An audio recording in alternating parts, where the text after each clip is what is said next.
Hey everyone, Bowling with the Theft back here at Cedar Vale Lanes in Eagan, Minnesota for the 2024 PWBA GoBowling Twin Cities Open. We are here with the new leader of the event, Stephanie Zavala. Congratulations on such a great block this morning. Thank you very much. Yeah, what was the difference? I mean, you came out of the gate just, hammering the pins. What made the difference today? I think that was a whole lot of game planning between Chris, my husband, and the ball reps, Rob and Steve.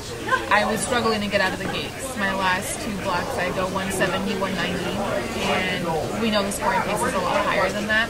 So between last night, we drilled the bowling ball, we talked for 20 minutes this morning, just figuring out what we were going to do to put me in that right spot, and figured it out, grabbed a super clean ball that can blend the lane a lot better for me, and I was able to pop off that big game. It really just took a lot of pressure off of me for the rest of it, because I know once the pattern stretches, I can get left and just swing it, and being able to get out of the gates was really good. Yeah, take me back to that game, because I showed up a little late this morning. I was hanging out with my niece, but 289. Are we Are we talking front 10 or, Yeah, so I had the front 10.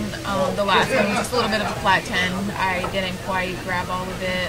Didn't use all of my 450 red braid. I just used a little bit of it. But yeah, I can't be mad at it. I hit the pocket. All you can do is give it a chance and hope you get lucky. Yeah. You were, consistent throughout. I mean, 240, 240, 20, 20, 220. In that last game, you are tied with Jordan for the lead. You're next to each other on adjacent pairs. Take us inside your thought process. Does that even factor into it? Do you notice what she's doing? A little bit. I'm not going to lie to you. It's a little hard to not let your eyes wander. I mean, the scoreboard is being scrolled on every monitor. So you look up at your name, you see the scores coming by. So I knew she was next to me, I knew we were tied, but when I'm up there throwing my shot, I am completely focused and dialed in. It just is what it is. I try not to let it affect me too much, because what she does can't affect me throwing it. So I just keep that mindset. I'm in charge of what I'm doing, and if it happens, it happens, and if not, I still have 6 more games to go. Yeah, and what ends up happening is you have a solid, clean 220. Jordan's kind of struggling a little bit. I saw Dasha struggling a little bit in that last game. What did you see on that particular pair? Because if memory serves, you switched balls, right? Correct. I did switch balls. The lanes were just getting a little bit swirly. I think the majority of the girls started deeper today than we did yesterday. I think that's kind of normal. If people know the scores are left, we try to get left quicker. So pair to pair, things were just getting weird. And my intensity just started being a little bit too clean through the front, so we needed something to pick up just a tad bit earlier and still kind of just get through, because the fronts were just getting so messed up. So made the change, kept me clean, and at that point, with the lanes being as ugly as they were, I just hit the one in front and leave something you can spare. Yeah. You mentioned your husband at the beginning of our conversation. We see him off of the settee area. What are the conversations like between you two? What does he do for you here? Yeah, it totally depends on if it's a good shot or a bad shot. But yeah, he is my ball rep as well. He's that extra pair of eyes. He's the only person in the building that watches every single shot that I throw. So more times than not, like today, was just to keep breathing, you're doing great. When I did get into those little funks where lanes were getting weird, it's really just like, how do you feel? Do you think that was your execution, or do you think it was the ball that reacted that way? And we kind of bounce ideas off of each other. But I think today he was just absolutely moral support.